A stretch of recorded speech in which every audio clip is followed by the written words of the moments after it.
In a solar cooking group, somebody came across a video with the idea of parboiling bread prior to baking it at low temperature. And of course, we were all wondering, could we use this idea in solar cookers? I tried it, and the short answer is yes. This is what I got, a very presentable bread, which we enjoyed as a tomato and cheese sandwich. Today was the perfect day to try. Not a day I'd normally choose for solar cooking because it alternated between these two conditions, spending more time in the cloudier conditions. We have these 4 solar cookers to choose from. The Haynes 2, rear right, probably heats up the fastest, but it doesn't retain its heat on a cloudy day, as well as the All-American Sun Oven left front. So that is the one I chose to use. The video that introduced us all to the idea does contain a bread recipe. I did not use it for various reasons, though I'm sure it's excellent, but it contains milk, and we have to stay away from that for allergic reasons, and we prefer to use spelt flour, whole grain spelt. That's what I have on hand.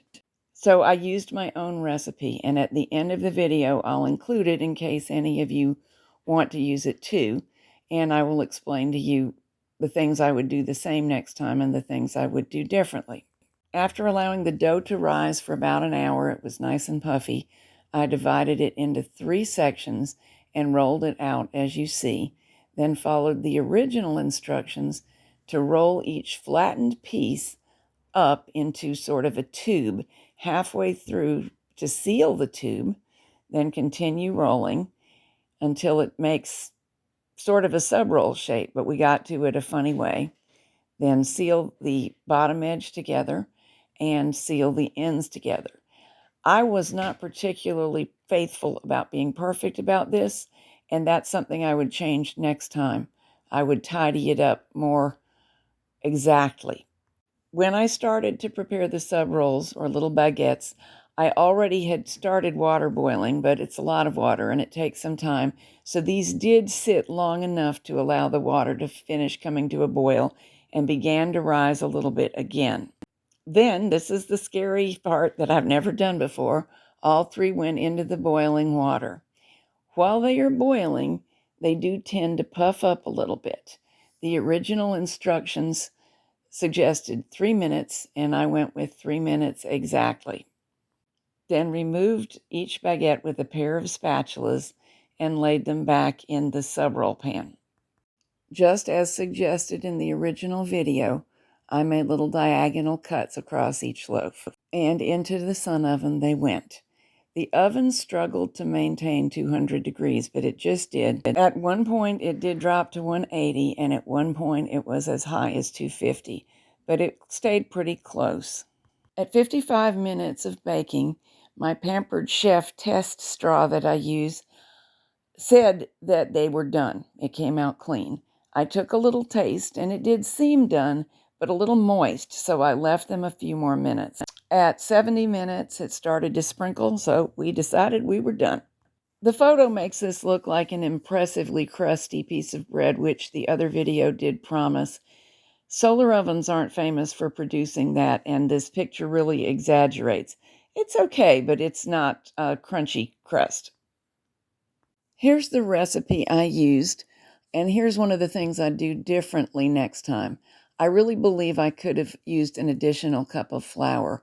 I only used 2 cups because last time I overdid it and the sub rolls spilled over the pan, but I think 3 cups would have been an improvement. But I did use 2 cups of whole grain spelt flour, 2 scoops, that totals a scant half cup of protein powder, 1 tablespoon of oil, 2 teaspoons of yeast, salt to taste, half a cup of warm water, and water kefir or other liquid. I know everybody doesn't have water kefir, and if you don't, that's fine. I have discovered that if milk is called for and the reason for it is to make the dough softer, water kefir has a similar effect, and we do make it, so I use it.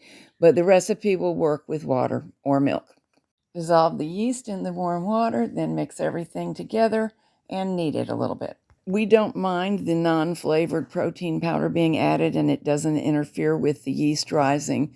so we prefer to make high-protein bread.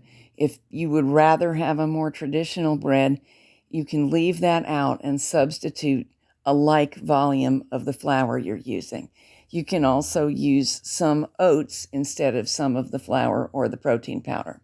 The recipe, as bread recipes are, is pretty flexible and forgiving, and I use this basic formula very frequently. So basically, this was a success. The texture of the bread was a nice, chewy texture. You can't really see it in that picture, but it's down there supporting the tomatoes and cheese. I will work harder next time at smoothing out the imperfections on the little loaves. The rising and baking does not do it, so it's up to me, and I would have liked them smoother and more even also. I was a little hesitant to overhandle the dough, but I think that was unnecessary. Next time I'm going to try it without making cuts on the bread.